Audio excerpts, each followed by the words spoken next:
Hey, good morning. It's 11 o'clock on Wednesday, whatever date it is. It's the 18th presentation of the Red Shoe Business Club's daily Facebook Live broadcast.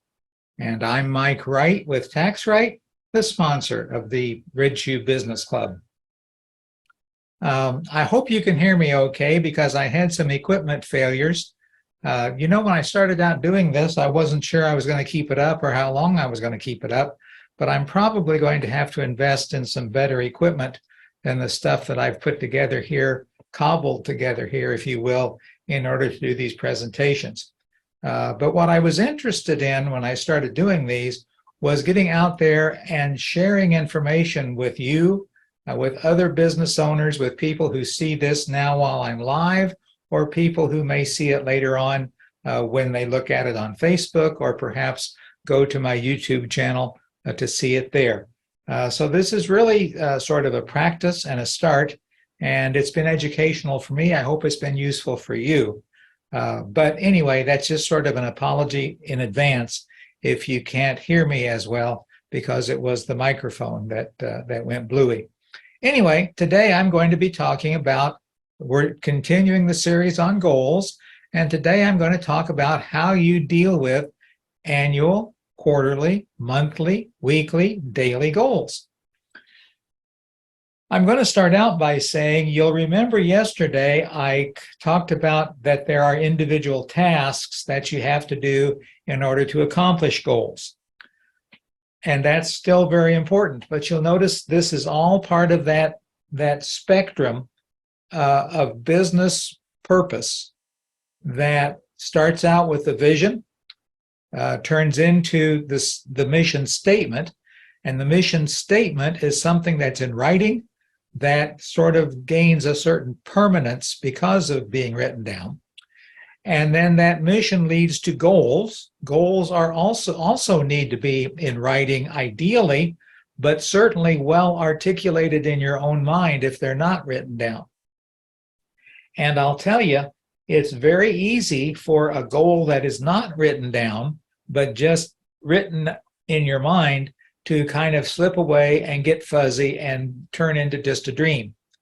A written goal requires that you take the time to write it down, and then when it's written down, you have the opportunity to go back and review it and look at it again. You will notice as we go on through time, and I hope you have noticed already, that the review of what you have done is an important feature of what you do for the future. The review of what you have done isn't just something that you do because you have to report it to your shareholders or report it to the IRS or talk about it with your spouse. The reason you want to write these things down, the reason you want to have these records and review them, is because it becomes the basis of what you're going to do going forward. And so that's what we're talking about today. How do you take this thing, this next step, these goals, and turn them into something worthwhile on an ongoing basis? So let's talk about annual first.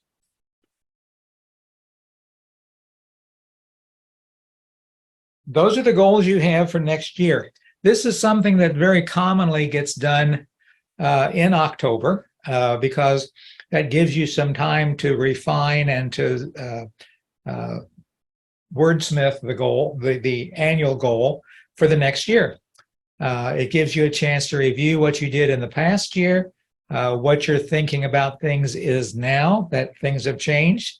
And so you're ready to state, okay, in 2024, I want to do, excuse me, I dropped my pen. Now, let's put one in here.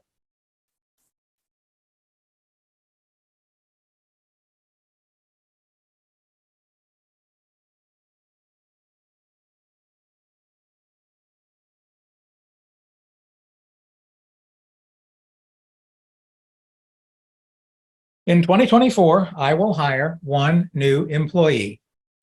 So that is specific, one new employee in 2024. It's timely. It's measurable. I either will hire one or I won't.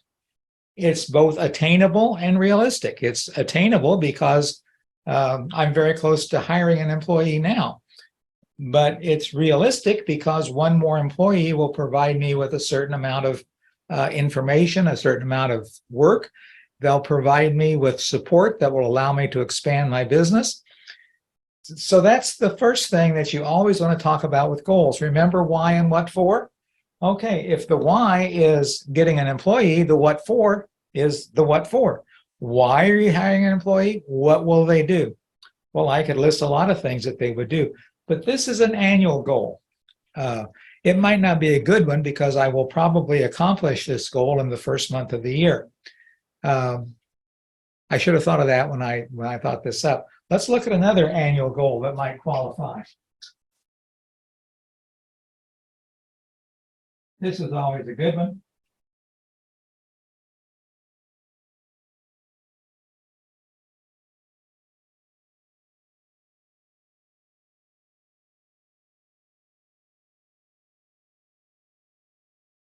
In fact, I was thinking about this as well. You might not be able to read that. It says, I will have $100,000 of additional income in 2024. It's specific. I will have $100,000 in additional income. It's measurable. You either have $100,000 or you don't have $100,000. It's timely because it's in the year 2024. It's attainable. It certainly is $100,000 additional income, particularly if I accomplish this first one, is going to be easier to do than it would be otherwise. But that's the goal. That's the annual goal. I will not achieve that goal immediately. In fact, that's what leads us then into the quarterly goals.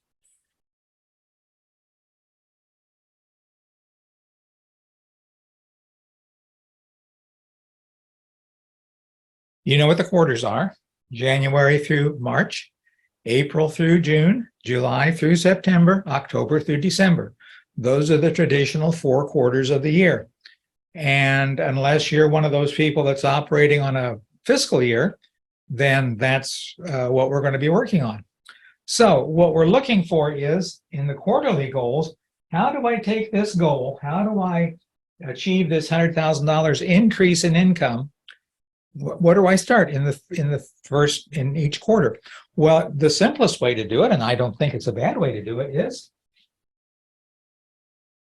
I will increase income by $25K this quarter. So I will increase my income by $25,000. It meets the SMART qualifications, and it's something that then come January, I can begin working on how does that work out. So the next step then is monthly goals.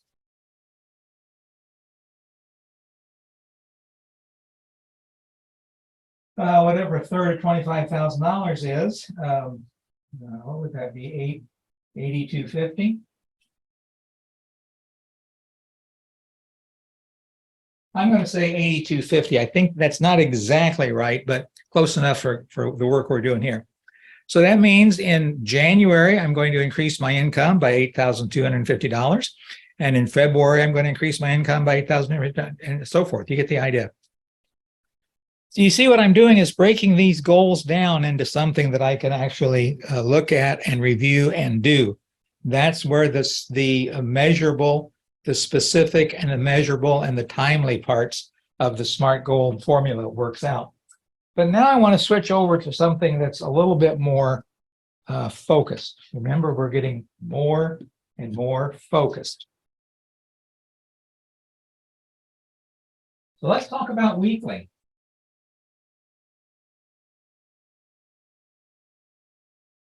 Well, there's 4 weeks in a month, so we're talking about an income increase. This, let's say easy, $2,000. But planning that goal becomes a little bit more complicated week by week, because let's look at January. In January, we're coming off a holiday. And so the likelihood that I'll be able to increase my income by $2,000 in the first week of that month is not very high. I'll be honest with you. it might not be reasonable or attainable because of everything that goes on with the holiday and stuff like that. Now, of course, if I've been planning ahead and got some things implemented in December that would start bearing fruit in January, oh, wait, are you seeing a pattern here? This goal and planning ahead for this goal becomes something that we need to set up the groundwork for earlier. What that also means is that if we're going back to the quarterly goal here of $25,000, what can I do in this quarter that will make it easier to accomplish this in the next quarter? Wait a minute. What's the one thing that I can do that would make what comes next easier or eliminate it altogether? That's the idea behind the one thing principle. You want to constantly be reviewing what's going on so that you can see things that you can do as you go forward. So again, even though we're talking about annual, quarterly, monthly, weekly, and daily goals, those things cannot be a straitjacket for you. Those things have to be something that you understand and see in the context of everything else that goes before and goes after. What you're doing in your business is a totality. It's not individual events. It's not individual tasks. Even though it's made up of individual tasks, you have to see everything in context. My experience is, and this is where we get into the focus and discipline issue. My experience is that if you are focused on what you need to do, then it's easier to discipline yourself to do it. But by the same token, you have to have enough peripheral vision in that focus to be able to see things that potentially could make a difference, or to see things that could potentially become a hindrance to what it is you want to accomplish. So when we're talking about the broader scope of goals, the multi-month scope of goals, that's where we want to be particularly alert to the peripheral activities that we could either bring to bear or that we want to avoid happening in order to be able to do what we want to do on the weekly level timely, when it's supposed to be done.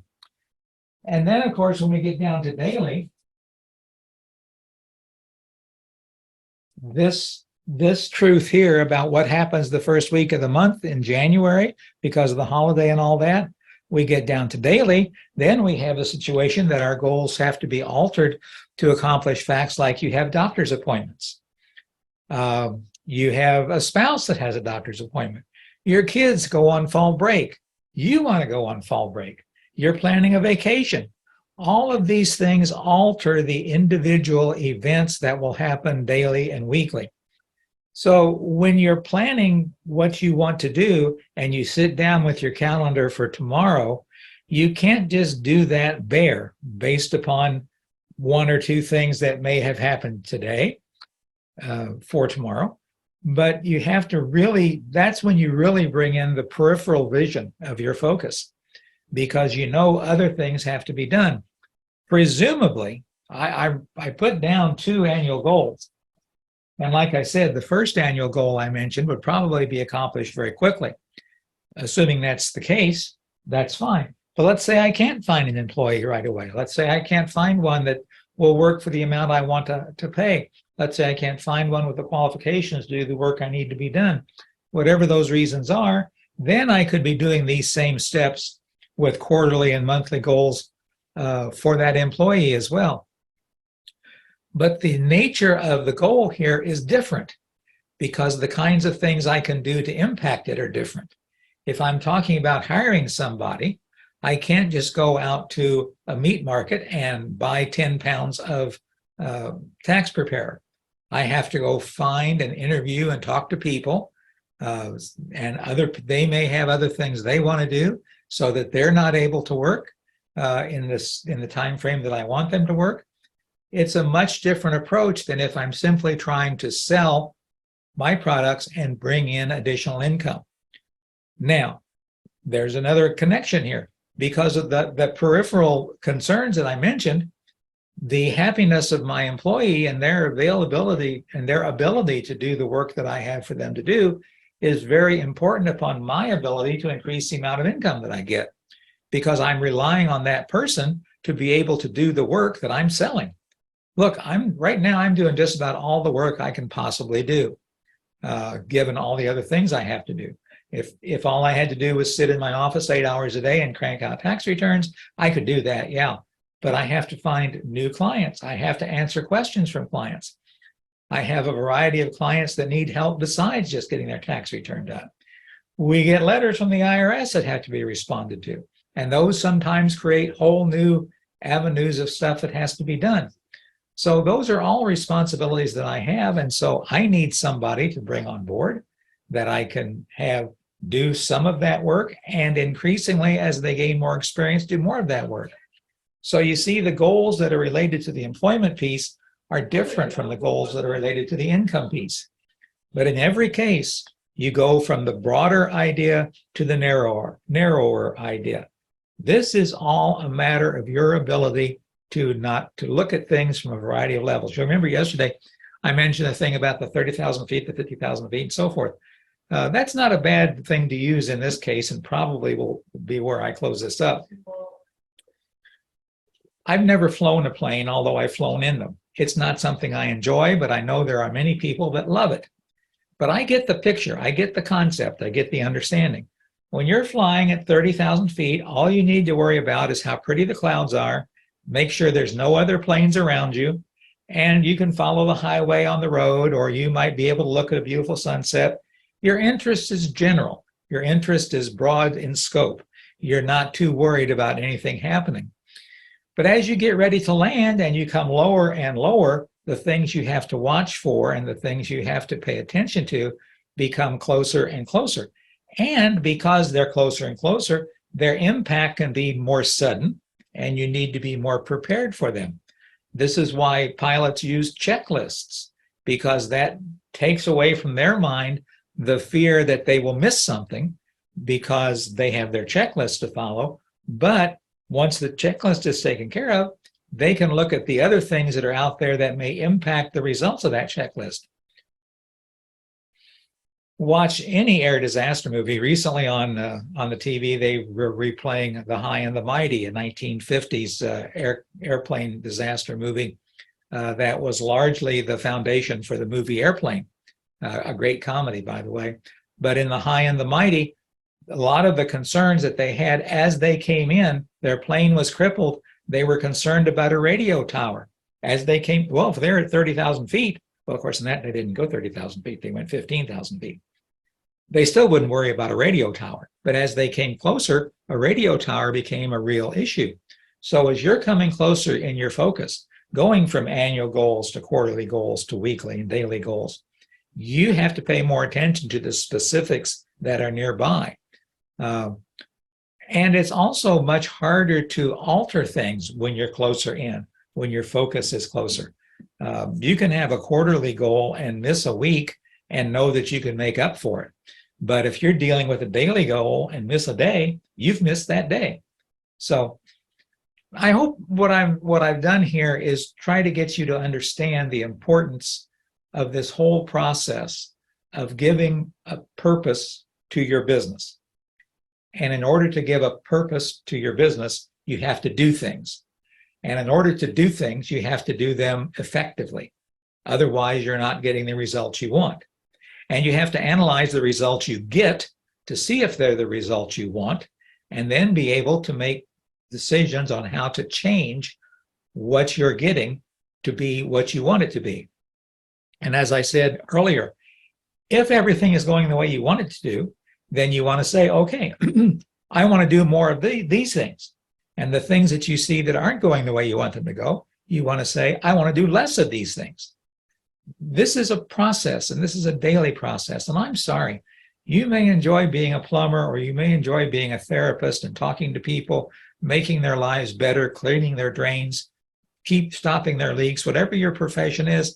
Those are wonderful things. But if you don't do the stuff that relates to keeping your business alive, you will not be able to continue to do that. And your only solution will be to go to work for somebody else who has been able to keep their business alive. So what I'm telling you here is not just idle I keep using the word woo-woo, but that's what it is. This is not idle woo-woo stuff. This is stuff that you, as an entrepreneur owner, have to do each and every day, following a plan and a program to make sure that your business continues to grow and to thrive. That's what I'm here about with the Red Shoe Business Club, to help you do those very things. So tomorrow, we're going to go back to one of my favorite things, but probably not yours. We're going to look at financial statements again, but this time we're going to look at the balance sheet. So until then, see you tomorrow.